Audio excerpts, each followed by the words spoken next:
video. That's true. Yeah.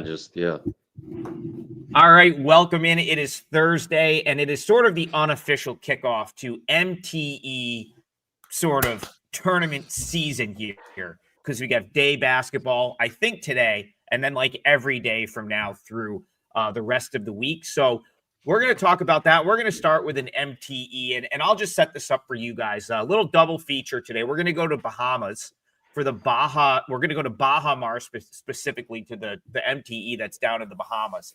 And the reason I want to bring this up is I feel these are probably two of the bigger games on the slate today. I also got the chance to go down to this tournament a couple years ago. Shout out to Josh and his entire team. They put on a phenomenal event. I'll tell you what, before we get into breaking this down as people file in, if you're ever like on the fence and your team is there and you're like, should I go? 1000%. Yes, you should go to that tournament. The fan experience is phenomenal. You're right next to the court.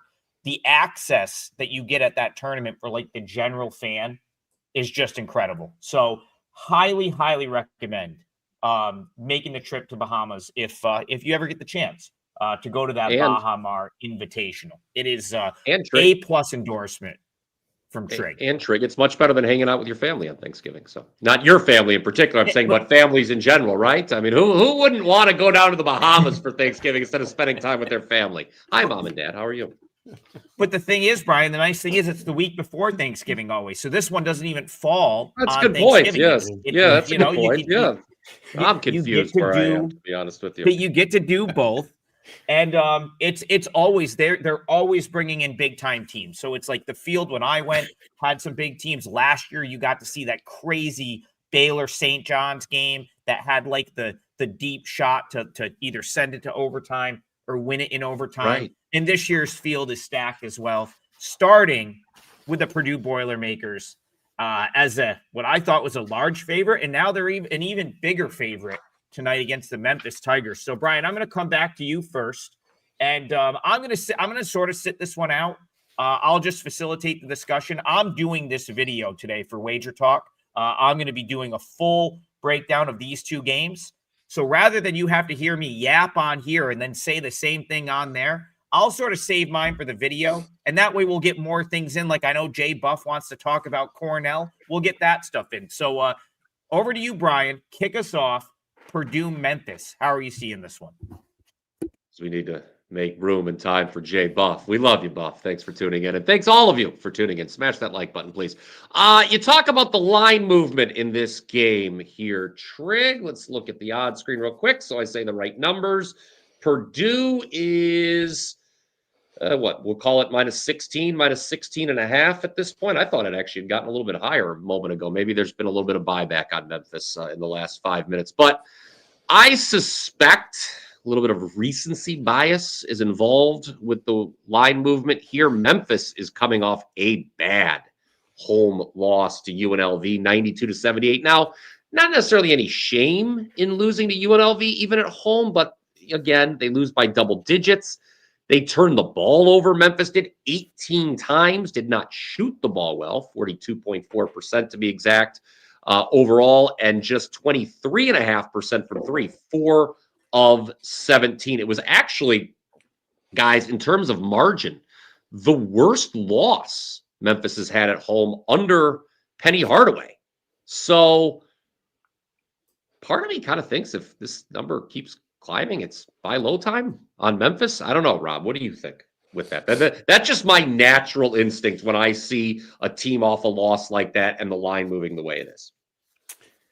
Well, let's start with our coach's quote portion of the show, guys. And this one will come from Penny Hardaway. Talking about something we've talked about now for almost 3 full weeks. It describes many teams across the country, but it's trying to put together a roster that's entirely brand new. Here's what he's got to say about that. Obviously, this is very tough for me because we haven't been in this position this early in the season before. It's the byproduct of having a new team, and I'm trying, along with the staff, to go to war every day and find 5 guys, find 7 guys, find 8 guys that can just run through a wall and just fight. We're still trying to figure that out right now. So the evaluation process, the experimentation process, as I like to say, is, undergoing for Memphis. And it's a tough team to go up against when you don't even know who your top 8 are in the rotation. He's got a pretty good guess that he wants to start this out with Majuk and Tedford as his top 2 and then work from there. But that loss to UNLV, I thought was pretty bad because Josh Pastner is in the same type of situation out at UNLV. And they walked into Memphis and just pretty much destroyed that team, made them play fast. Memphis likes to play fast, couldn't do what they like to do. So not a good sign. Purdue won't force a lot of pressure, not the way UNLV will. So maybe those turnovers won't be 18, Brian, but I have to believe that between Kaufman, Wren, and Oscar Clough, like I said, yes, I think I used them as an example for another game, but the rebounding has to go to Purdue here. The point guard play, Memphis isn't going to take it away from Braden Smith. And in fact, as Braden Smith, everybody knows a great point guard. It's Omer Meyer that's come on as the backup point guard, 19 and under player for the Israeli team. Used to starting, now coming off the bench, but playing very, very good backup point guard. So Purdue's really set in so many positions here. I don't know if I want to lay 16.5, but I may want to look at Purdue's team total. I don't know that Memphis has much of a way to stop them from scoring, whether it be outside, inside. Purdue doesn't transition, but they don't have to really because they're so efficient offensively.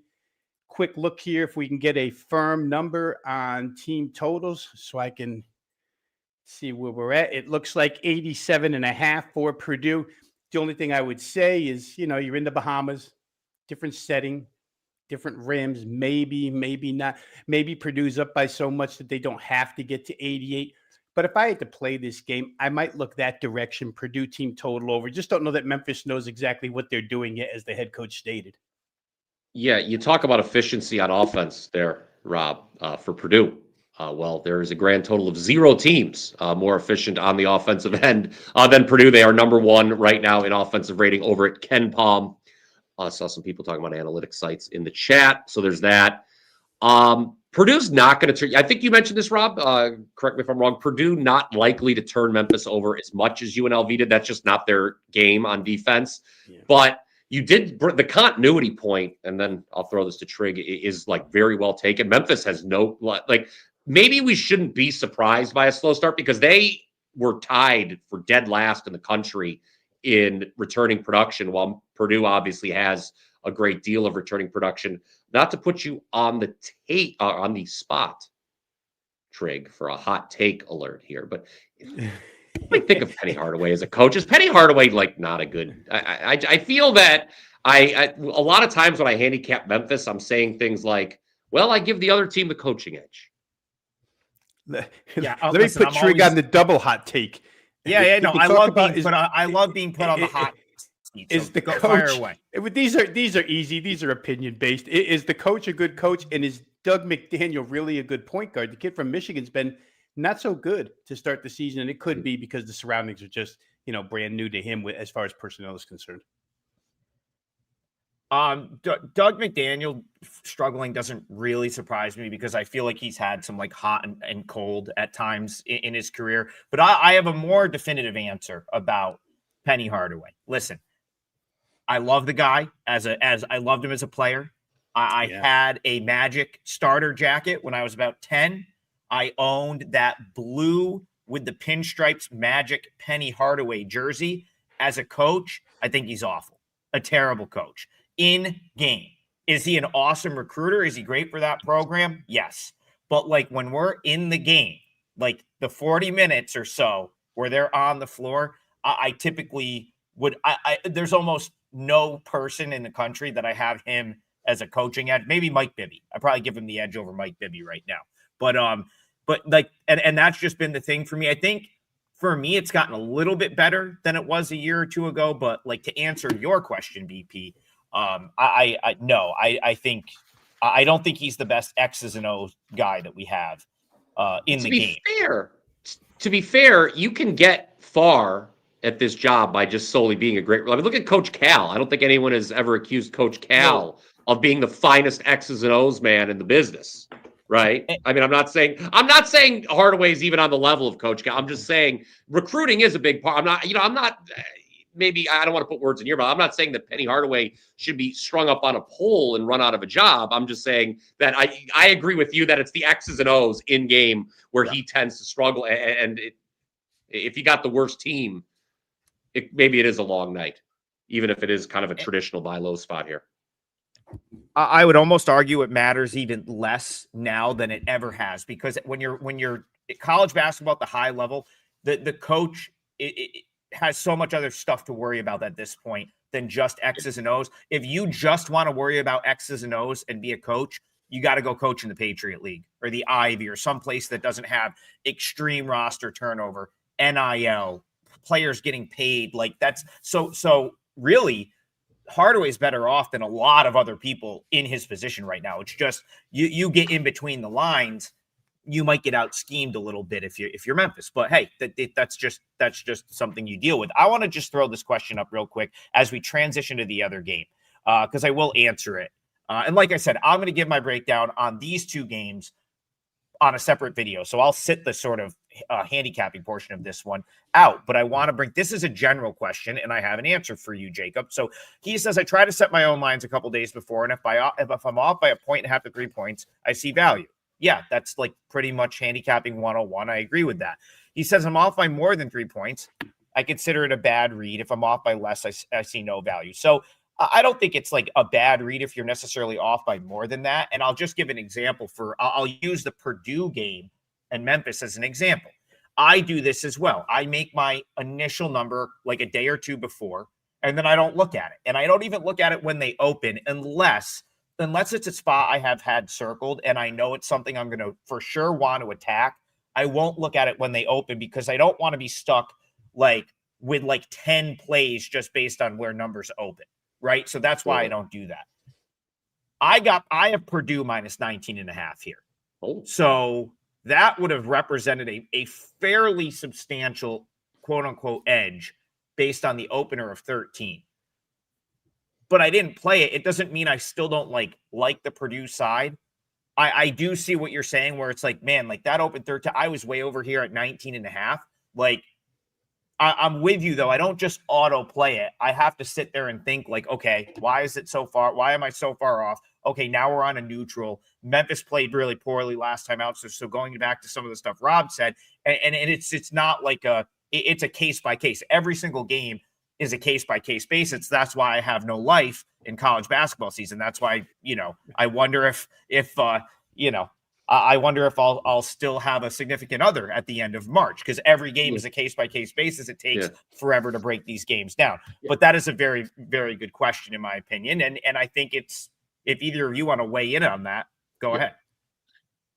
So I made the number 15 for this game. So I thought it opened. There was a little bit of value. I wasn't as way off as you were. I will begrudgingly give our friend Jay Buff a shout here. I threw this comment on the chat because I really agree with what he's saying, especially early in the season. And this is true for college football as well. There are times where your line could be way off. Case in point, last night, right after we clicked stop recording on this show, I asked Trigg and Rob, I said, what in the hell is up with this Michigan Middle Tennessee number? It just keeps going up and up. Yesterday, I was way off. I was several points off from the opener. It kept going up, and I wound up making Middle Tennessee a play last night. Now, it was one of those situations where, after a good first half, you kind of have to hold on to your butt cheeks there a little bit. In the second, we covered, basically, but basically because of the line move. But still, you're going. There are, I will say, to the initial comment there, there's going to be times this first, I don't know, through December, I would say, Trigg, that where your number could be way off. It gets less and less as we get closer to Christmas. I remember sitting with you in the Encore a couple of years ago in lovely Boston, Massachusetts, and saying, I'm like, my number on BYU is off I'm always like 5 points higher than the mark on this BYU team. And I just kept betting them and kept winning. Well, you were right. You were right. Yeah. You were right about that one for sure. Yeah. I feel like you cashed like 6 bets in a row.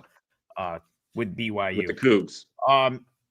I am severely unorganized today, as you can tell. I got notes all over my desk. We have the my $300 a session dog trainer here. Should I write Should I write 1456 unorganized on the timestamps? Is that what we should do? Yeah. Rob, No, did you have anything on the power ratings discussion, Rob? Yeah, real quick. I'll just take the couple of seconds while Adam gets himself in order there.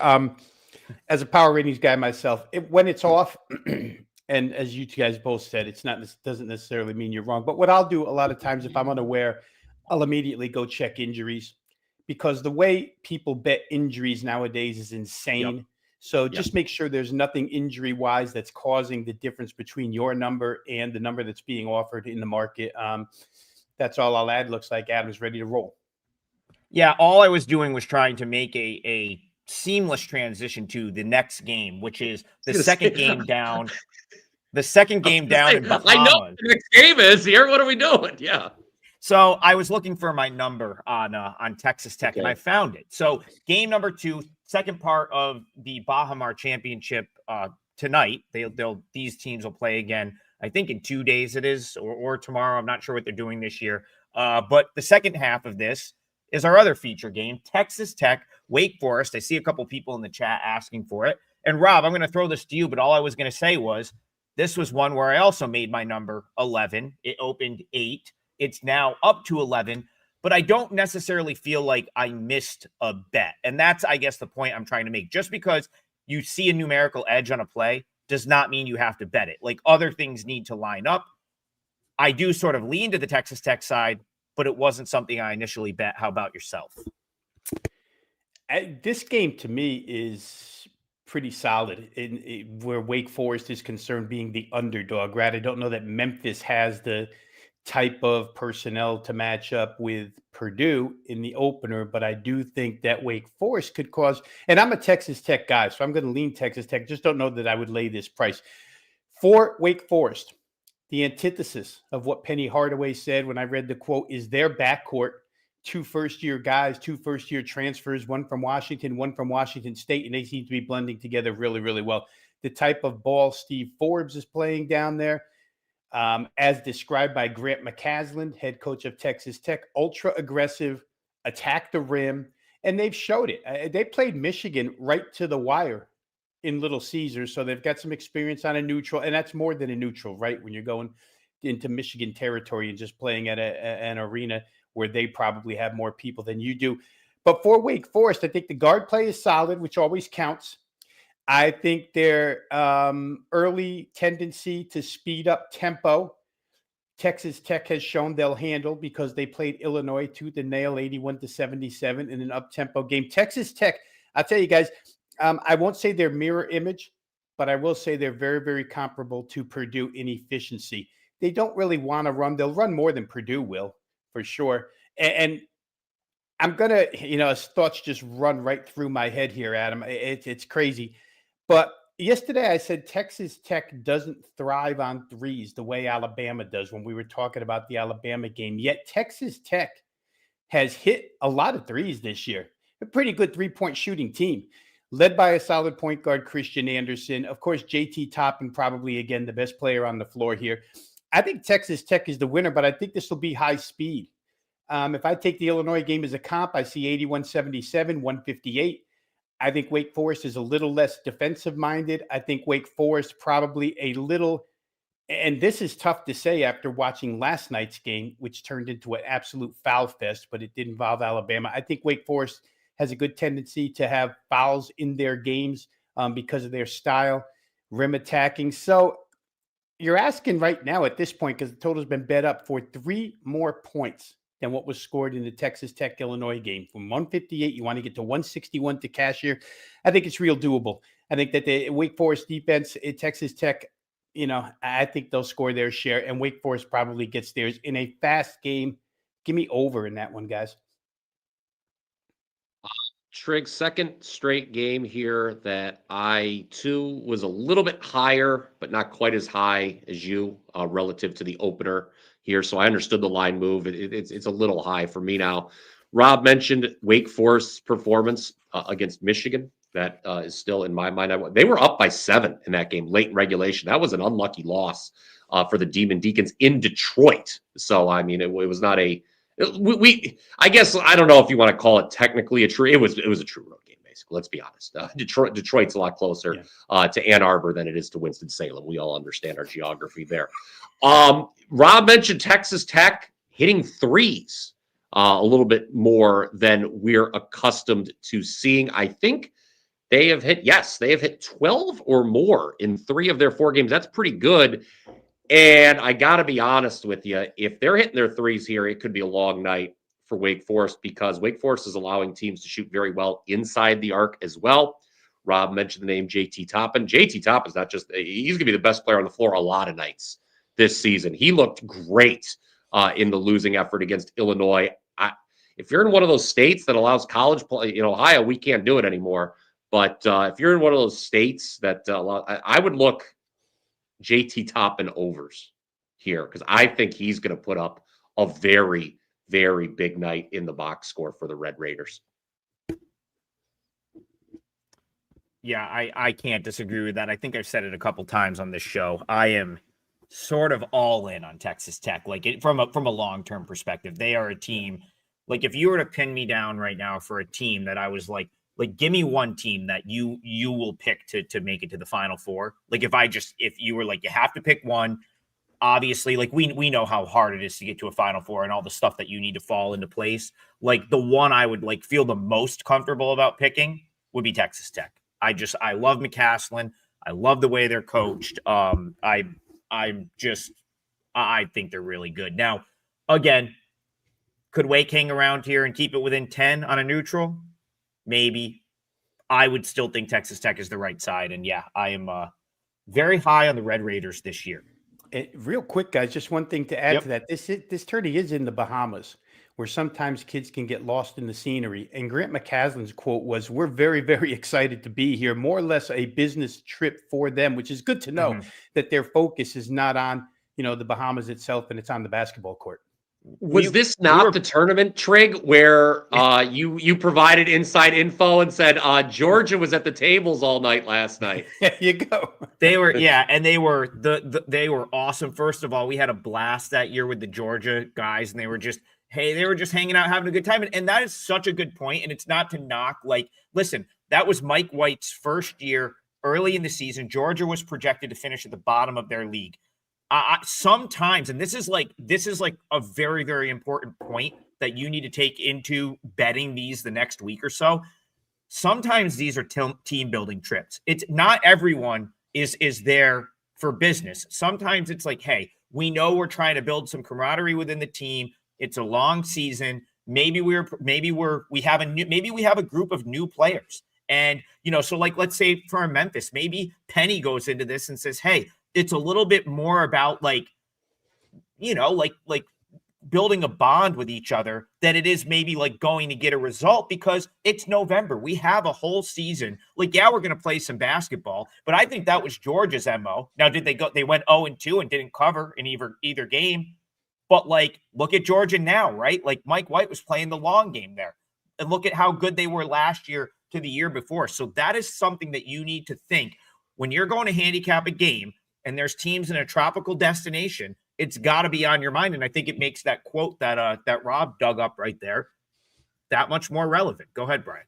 Yeah, 2 things. Number one, there's nothing wrong with having a good time. Rob's seen me at the roulette table before, okay? There's nothing wrong with that. And then number two, it's going to hit on black eventually, Rob. It's going to hit on black eventually. The philosophy wasn't real sound, but... No, it wasn't. Well, it was also very late, and it was the shank of the evening.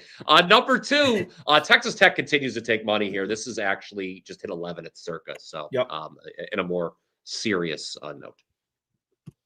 All right, let's move it along. Garth, again, the daily donation, we very, very much appreciate it. And we'll make sure that you leave with some insight and get your info here. So he says, thoughts on Mizzou, South Dakota. He's leaning South Dakota team total under. I'm going to go to Rob in a second because I know he knows Missouri. I'm going to give some South Dakota perspective first. So for me, South Dakota is a team that I think I had going into the year. I felt like they might be better than where the market had them. And then I sort of backed off of that a little bit because I knew a couple of guys weren't going to play right away. Now, one of those guys that didn't play in the opener still hasn't played. That's Josiah Dotzler. I hope I'm saying that correct. I butcher names on this show regularly, but yeah, Josiah Dotzler, I had as who would be like the best player on this team. When I look at player ratings, I look at the rosters, I said, okay, he's probably their highest rated player this year. So part of the reason I sort of pumped the brakes on South Dakota earlier in the season is because he was out and there was another guy out who I think has returned to this point. I don't know what his status is because it is difficult to get injury info on some of these schools. All I know is he is yet to play this year. Now, with that being said, we are now 5 games into the season. And so sometimes that starts to, and this is where I'll go to Rob to talk Missouri, but maybe he can touch in on this as well. At some point, the guy missing becomes less relevant, right? Like the further you go down the road, the fact that a team's missing their best player becomes less of a talking point, right? Because now he hasn't even stepped on the floor this year. We're 3 weeks into the season. Like what South Dakota is right now is what they are. Like him being hurt doesn't matter anymore. Now, if they get him back at some point, that would represent a nice boost to them. But I just don't think him being out is a huge deal. And that actually, like, so that makes me a little bit higher than market on South Dakota still, because recently 15-point win over Southern Indiana in a game that, they covered. I think they were a 7.5-point favorite. And then last time out, they knocked off Western Michigan, who's a team from the MAC, what would be considered a bigger conference than their conference. So I like what I've seen about them. But I feel like I've been a little bit wrong on Missouri this year, and Missouri might be better than I thought. So I'll kick it to Rob for the Missouri perspective and also the totals perspective for Garth. Yeah, first off, where Garth is concerned, I wouldn't disagree here because this game is liable to take on track meet status where Missouri is a 28.5-point favorite. It really doesn't matter if they allow 73 points to South Dakota. It really doesn't. They probably push 100 here. I'm just going to go back, Adam, because we did talk about it a couple of, I don't know, it's probably more than a couple of days ago now, but remember Nico Medved brought his Minnesota team in here, and that game was close for about, 18 minutes in the first half. Maybe even at halftime it was still, but Missouri busted that thing open, and I mean, the floodgates kept coming, 83-60 final. Mizzou has been fantastic shooting the basketball so far this season. Again, we did this show that day. This reminds me, and I'm sitting here, best player on Missouri for a couple of years now. And I'm pretty sure if I go back to tape, I kept saying Mike Mitchell, who used to be a basketball player. It's Mark Mitchell for Mizzou, for those who wanted to correct me on that. Mark Mitchell, obviously, like we said about Toppin, Mitchell probably the best player on the floor here. But the guards, the shooting, Dennis Gates, Brian, you'll remember back at Cleveland State, Dennis Gates had some pretty good teams. And when he can get them to play his style, which I think this is, and last year's team and the year before were pretty good too, but I think this is the closest to what he wants out of a basketball team this year. They're running, they're shooting threes, they get to the rim. Defense, I think, still has to be answered. I don't think that question has been answered because I have to tell you guys, I don't think Minnesota posed a real threat as of yet offensively. I watched that game and Minnesota just didn't look like they had much to offer on the offensive end. So again, to Garth's point, I think 73 is very doable by South Dakota. They're going to run, they're going to score. Missouri's going to score theirs too. The question for me becomes, do I think it's going to get over 173? Do I think we wind up in a 99-76 territory, something like that, to get yourself over? I'm not really positive on that yet. Don't want to lay 28.5. I think maybe Garth is on the best angle of this game. Just take the dog that can run, that can score a little bit. And Adam, I want to just go back to your point real quick here. The further away you get from having a star player, the less it matters. And then I think if it really gets far away and then he returns, it matters, but maybe not from a positive perspective, because to get that fit in and become cohesive right away, just jumping back into the lineup, sometimes it doesn't work right away. It takes 2 or 3 games. So we'll see how South Dakota's roster goes forward. But I would say, Garth, I'd be on your side. South Dakota over 72.5. You talk about Dennis Gates in his final days with Cleveland State, Rob. I was actually at Dennis Gates's final home game for Cleveland State, Yeah. and Trigg will get a laugh out of this because there was a scoreboard malfunction at the Wolstein Center, the lovely Bert and Iris Wolstein Center, and me and my buddy, we were looking at Dennis Gates as this scoreboard failure was happening. It was really embarrassing. They had the PA guy calling the score out for the last 10 minutes of the game. It was like a middle school game. And you could just look at Dennis Gates' face, and he was looking up at the ceiling, and he was like, I am leaving this program as soon as someone will offer me a lot of money to go elsewhere. And that was Missouri that picked up. I think Dennis Gates is a great coach. Cleveland State was lucky to have him. But yeah, I thought it was kind of a funny anecdote. Gates' final home game at Cleveland State. He's like, I got to get out of here, man. We can't even get a real scoreboard at this place. The scoreboard's bad. Anyone who's been to the Wolstein Center in Cleveland knows it's a high school scoreboard anyway. And the fact that it malfunctioned was kind of embarrassing, really, quite frankly, for the program. So he left. My thought on this game here, Gates' current team, Missouri, taking on. I think the number was too high when I looked at it. I think this number's too high. South Dakota can score. Rob kind of alluded to that. They are a team. Now they're kind of a middle of the road Summit League team. Trigg, correct me if I'm wrong there on the preseason projections, but we know they can score. So far, they're averaging 89 points per game. They've got 8 guys averaging at least or close to 7 per game. So you talk about maybe some guys being out. Well, they've got a lot of guys contributing here, do the Coyotes. And I just think this number seems a little high. The total is an interesting handicap just because you've got 2 teams that obviously can, put it in the basket. But South Dakota's actually 4-0 to the under this year in their line games, but which speaks to how high these totals have been. This is obviously a very high total as well. So I really got nothing as far as the total is concerned, but I did think this spread was a touch high for Mizzou. Yeah, very slight numerical edge for me to South Dakota State. And in the context of the Summit League, I do think they are undervalued. So do with that what you will. Jay Buff coming through. Doan gifted 10 Wager Talk memberships. Thank you for that. That is incredible. And we're going to get, I know he's headed to Ithaca tonight. Hopefully you get there early. Go down to the Commons, hit Ithaca Ale House. It's a great spot down in the Commons there. But what he's going to be in town for is Colgate Cornell. And we got to help him find a winner here on this one. I wish so. I'll set this up for you guys because I have some intel here. It's not really leading me toward a pick, but maybe it'll help. Maybe it puts Rob on a totals angle here because. So I know, Rob, that you like to look at coaches that like there's a different coach and now it's like maybe a different scheme from the prior year. Well, sometimes there is a player that totally changes the way a team likes to play.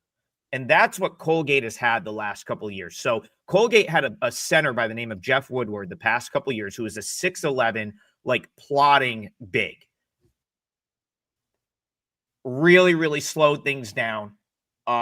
There was no way around it. Like if he was on the floor, Colgate had to accommodate him. They had to slow the game down.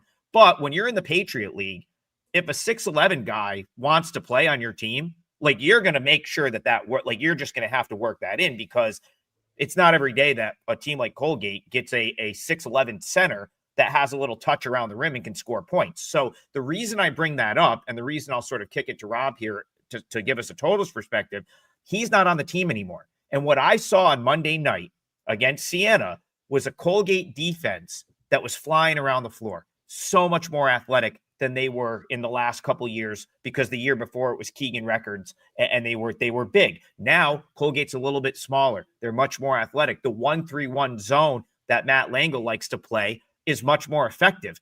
They're athletes. They can guard. The reason that matters here is you have Cornell is just going to run up and down the floor. You have to be athletic to be able to guard that team. And so Langle will extend that 1-3-1 zone a little bit. It's crazy to say it, but like this may be too many points for an over. Like this game might go under just based on the fact that Colgate might be equipped to handle Cornell's pace. And I'll tell you this about Cornell because I caught that Army game yesterday. This is a sloppy this is like Timu Cornell a little bit. Like it's like the Timu version of the Brian Earl Cornell teams, where they're just not as good. They're not as crisp. They don't finish as well. They're not as good as scorers. I don't know, Rob. What do you think? It's probably not what Jay Buff wants to hear being in attendance. If Brian Power were going to this game, he'd be all over it. I kind of think this one goes under. It's a huge number. It's the way the market sees it early on, Adam. We see about a 3-point move downward here, 65 down to 162. Cornell, obviously, pace is a big thing. 9th in the country in seconds per possession, and certainly shooting the ball real well. But the defensive aspects for Colgate, well taken. If you're forcing people to shoot tougher shots than they're accustomed to, and it's not, again, I've used this term a lot, but in fast-paced games, broken floor, open floor usually leads to open threes. We saw it a lot last night in the Alabama game. Guys got the ball, they run to the ball defensively, one quick pass on the break, and that guy's standing wide open for three. It happens a lot. But if Colgate's capable of getting back and defending and slowing that stuff down, then maybe they stop Cornell from scoring. The thing is, Cornell's relentless. They won't stop running at you. And the other side of the coin is, guys, Colgate could be a play here because Cornell just refuses to play defense. So you've got the antithesis on the other side. Colgate, possibly enough scoring here in this game to get under the number of 4.5 or 5. It's funny that I would look at this more from a side perspective than a total, but I do think just hearing your descriptive of Colgate defensively, Adam, Matt Langel, and he is a really good coach, it's really possible here that Colgate gets the job done. They have to make more shots than they've been making, and they would have to stop Cornell because if you just look at analytic statistics, you're going to lean toward the Cornell side. We'll see how it matches up. But I couldn't disagree with the line move here, the total move here coming down. After all, Cornell against Army 159. I will say this, one last thing. Colgate pulled Drexel into a 90-83 game, and Drexel has not wanted to run for years. That's one of the slowest teams perennially in college basketball. So that game went 90-83. Colgate got to 90 in that one. I don't know, it's an interesting handicap here, but perhaps Colgate plus points is a good look. I'm with you, Rob. That's how I would look at it. My number came out, I think I was like at 4.5 or something. So I didn't show like a huge edge off the opener of 4. But I'll point this out. Cornell, basically like every game, the last few games has taken money at some point throughout the day. The move on the Cornell number against Army was like 5 points and they didn't cover it. And oftentimes these groups that will move lines will come back to that team the next time around. So like, let's say Cornell gets popped at some point and suddenly that's up to 6.5 or 7. I would 1000% punch back with Colgate if I was getting like a drastically better number. Seth says he likes the under. Listen, like I want to point out that like the total in this game being 162 down from 165, like even if you get the pace, like you still have to be pretty efficient offensively to get 162, even in a fast-paced game. And that's where I question either team being good enough offensively to be efficient enough to get to 162. That's why I lean a little bit toward the under right there. Oh, okay, we are rolling along, but we have not touched on a parlay leg yet. It's that we're still doing it. We know we've been on a little bit of a cold run with the parlay, but still up, I think 8.22 units on the year. So we built ourselves a nice little cushion, as I said, and I'm going to go to Brian Power to see if he is ready to kick off Thursday's parlay. Dealer's choice to you. Yeah, I believe they call that playing with house money. We built up a nice reservoir here that first week. This is going to be horrible. No one's going to like this play at all. I'm just going to warn you right now. We're going to go with Tennessee State getting an absolutely massive number at Tennessee. This is just a straight numbers play, Trigg. Look, is this? Can I promise you that this will not be a sweat, hold your butt cheeks kind of game at the end like last night was for me with Middle Tennessee against Michigan? No, I can't promise you that, guys.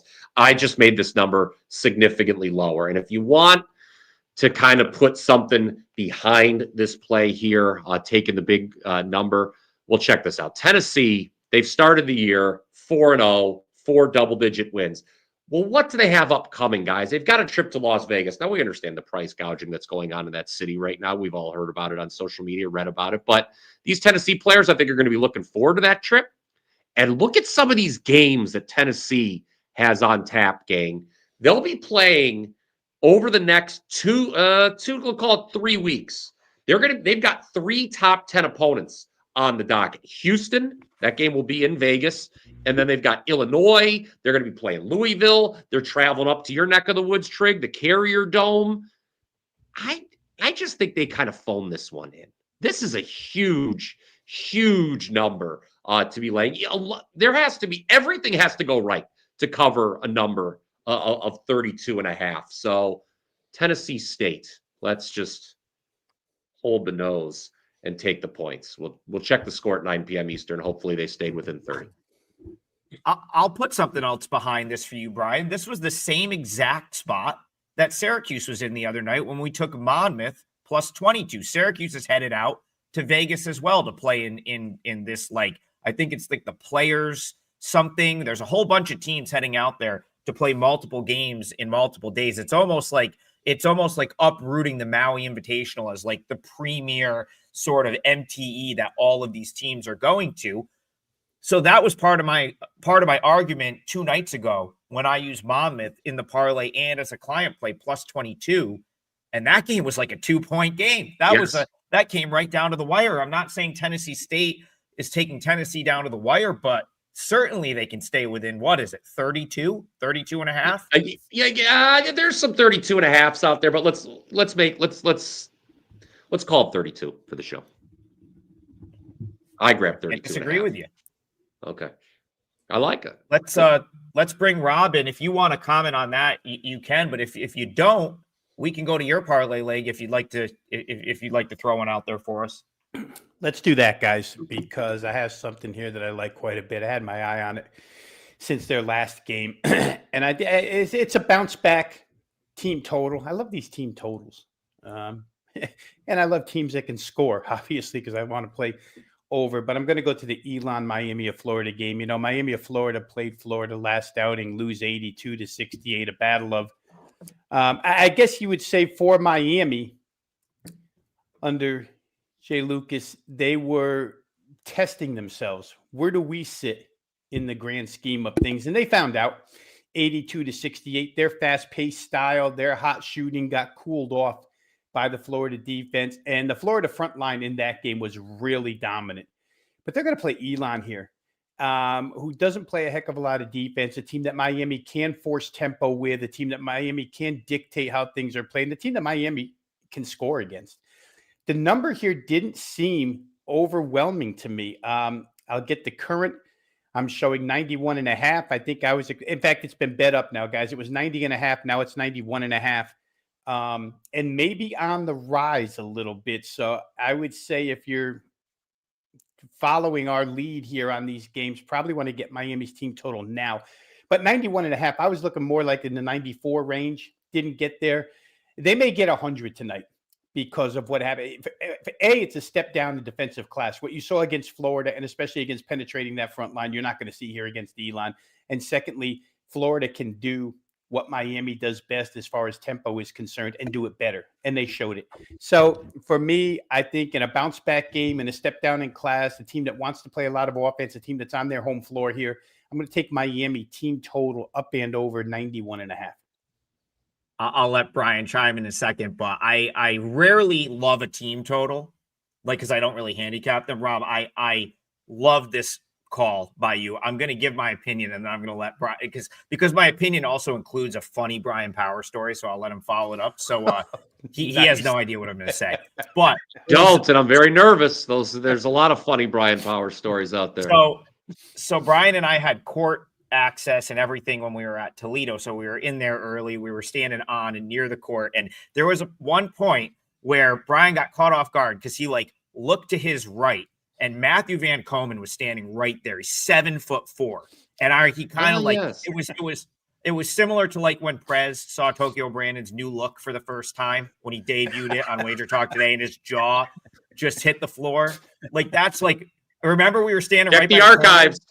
Yes. We were Check the standing right archives, by the everybody. corner, and you kind of looked and you were like, "Oh my God!" Like that is a big dude. And the reason Yes. that applies here is Matthew Van Komen came from Elon. Okay, and last year this was he got to a bad Elon team, and what they were able to do last year was put him under the hoop and extend their zone out past the 3-point line. And I know this because I was down at Elon last year, and one of their coaches kind of explained how excited they were about having this 7'4" just monster that could clean the glass, protect the rim. And they were able to get these guards out and play this very, very like high pressure type zone, similar to the zone you're seeing Marshall play now that they have Matthew Van Komen. Why is that relevant here? Because Elon doesn't have any of those guys anymore. And they're just not nearly as confident defensively, but a lot of their numbers are still based on last year's results. So Elon's a far worse defensive team this year. And that's why I think Rob's team total over here with Miami makes all the sense in the world, because this is just not the Matthew Van Komen, Simpkins brothers, like Nick Dorn tight pressure defense that Elon had last year. None of those guys are still there. So I think Rob found a good one here with Miami. Just real quick, I'll just put some numbers, some Ken Palm numbers to what we're saying here. These stories, these anecdotes, if you will. Miami's top 80 in the country, both in adjusted tempo and offensive rating. Elon, 343rd in defensive rating. That is not a recipe for a nice night at the defensive end for Elon. All right, let's move it along. We got 13 minutes left, and I kind of have an idea of what I'm going to go with in the parlay, but I'm gonna hold it for a minute. We'll see. Let's see if we can get another game in here. Actually, you know what? I'm gonna do it. Like, here's the deal: if you're getting in late, I'm actually shocked that no one asked about the day games. I thought for sure, someone would. Maybe they don't know about it, but we do have daytime basketball today. And I'm going to use one of these games in the parlay. So listen, if you get in late, like after I think 3:00 Eastern, just play a 2-teamer with Brian and Rob's plays. And I like their plays so much. You can play it even bigger if you want to offset. You know, you just do that, because I am going to use one of my client plays here, and I'll close out the parlay with Illinois, Chicago, who they are playing High Point. And this game is part of an MTE. My brain is scrambled with where some of these games are right now, because I've been like looking at all the different ones. I believe these guys are in Daytona Beach. Yes. Yes, this is popular spring break destination in 1999.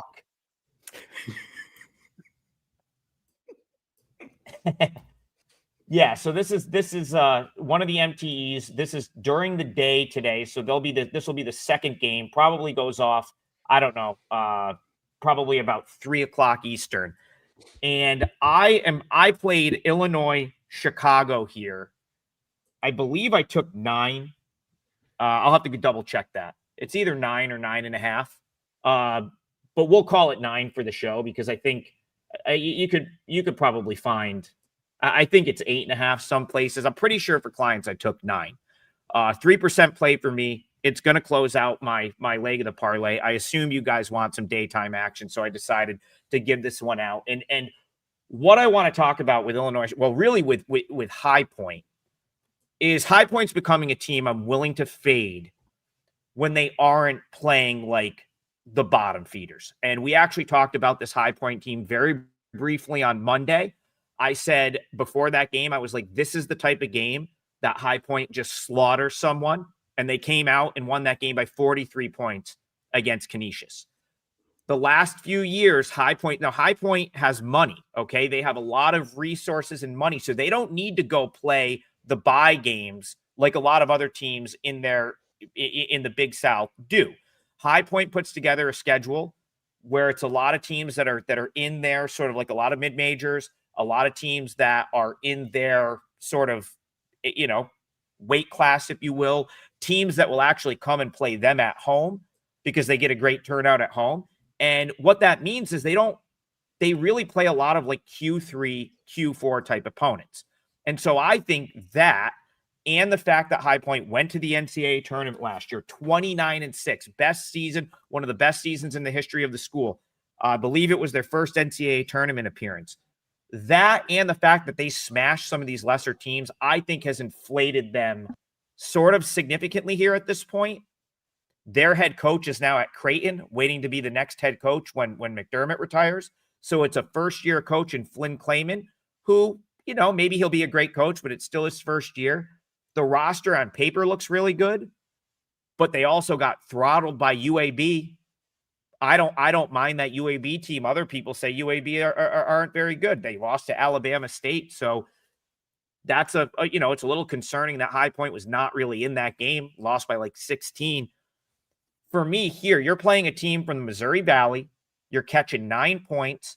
Illinois, Chicago's got like 3 or 4 freshmen that have looked awesome so far. I guarantee that wasn't baked in to their number coming into the season. Neutral floor down in Daytona. I'm sure High Point will have more fans than Chicago. They'll travel. But how much does that really matter? I took the 9 points, 3% play, little daytime basketball for you guys with the Flames of UIC. $50,000 tuition per year at High Point. I just looked it up while you were talking. Mallory's cousin just graduated from there. Yeah. Oh, excuse me. That's wow. $50,000 a year, Rob. I'm not looking for. I'm not saying my daughter's going to High Point, but man, I'll tell you what that cost of college. I'm not looking forward to that. Dude, it's 10 years or so. AK's wife went there too, and he goes down to games every once in a while. Him and I went to a game last year. What a campus! One of the nicest. I think it's probably the nicest campus I've seen to this point. So that'll be my parlay leg. And we still have, well, first of all, do either of you want to, I know Rob's a Missouri Valley guy, see if he wants to weigh in at all. If not, we'll move on. You're muted. I think you're muted, Rob. Sorry. Oh, yeah, my bad. I was just going to weigh in on Brian's woes about future college tuition. When my second son went to Mizzou, he went there for the journalism school and actually took a summer job with the radio station, which cut that tuition to in-state, which at the time, Brian, knocked it from $42K, I think Mizzou was that year, down to 11 because he was in-state. So make sure you have your children get jobs wherever they want to go to school and stay there for the summer. And duly noted. There's credit and debit card schemes you can use in case you want to sneak out of the state. So you can get it done. Well, I know what I'll be talking about after the show. I got one. I see my buddy Keith Bayou Bets Landry in the chat. What's up, Keith? He pointed out that, High Point on a neutral, not as powerful. He also pointed out that we sort of leaned UAB, and I think he was on UAB in the game that they crushed High Point. But he also would like Rob Veno's game total of the day by request. So I'm going to go to Rob. Rob, do you have a full game total that you have a strong enough opinion on that you would like to sort of throw that game out there on the show? Putting you on the spot now. Yeah, that's all right, though, because I can come up with that.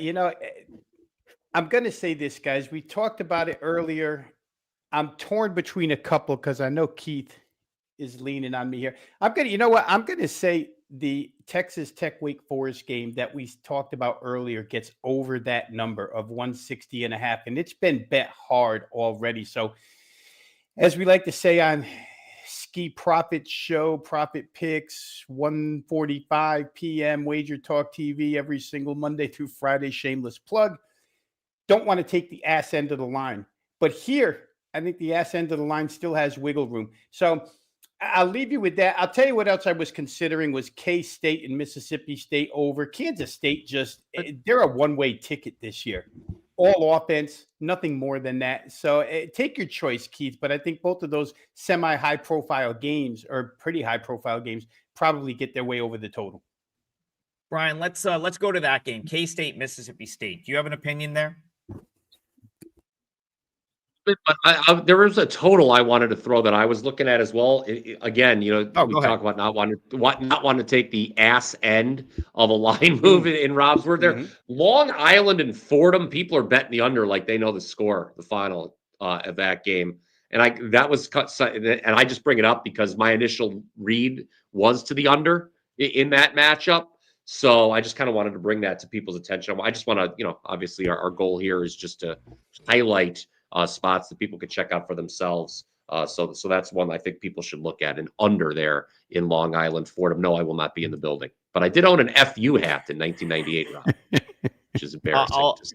I'll stay on that game for a sec. Okay. Like I actually was just throwing I really don't have even though I have a K-State hoodie on right now, I don't have a huge opinion on that game.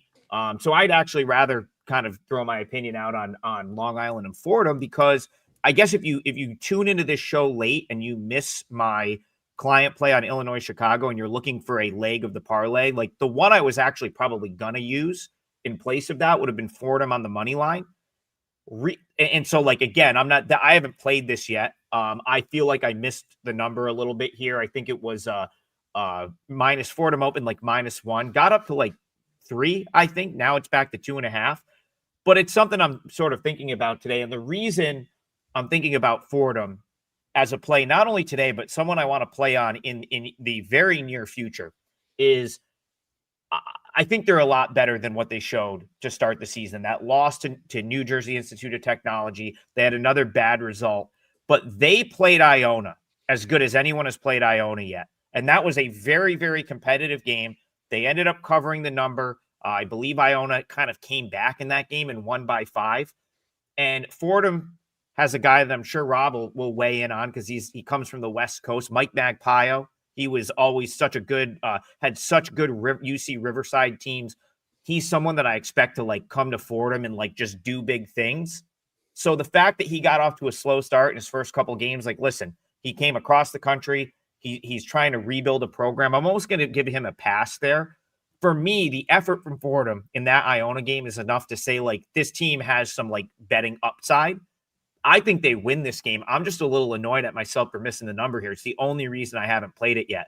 LIU comes off like a huge win. I think they just sort of ran James Madison out of their little building. Now they have to go to Rose Thrill, I believe is where this game is, over in the Bronx. I think it's a good spot for Fordham, and I think they're undervalued. I laugh here while you're talking, Adam, because I'm checking the odds board, and we just had Keith Landry ask for a couple of totals, and the Kansas State Mississippi State total just went over by a full point. It got pushed up by a full point. So I'm just wondering if Keith unloaded his pockets on the Kansas State Mississippi State game enough to push that total up by a full point. They're betting Mississippi State too, as far as the side goes. Yeah, there's a lot of movement there. That game's being played in Kansas City for those keeping score at home. I didn't have a really strong read. I don't want to get on here, I guess, just because people did ask the question. I just don't have a very strong take on that game. Like, I would feel a little guilty looking into this camera here and telling our fine viewers bet the game this way, because I'm not betting that game. I'll be honest with you, and I don't even really have a very strong lean. Yeah, it's a tough one. I think it's especially at the current number. My lean would have been Mississippi State, because I'm just not at all high on this Kansas State team. But the way Kansas State plays, they're going to eviscerate some teams from 3, just because like that, like they are just bombing threes at this point. Mm-hmm. And so they just struggled with Tulsa.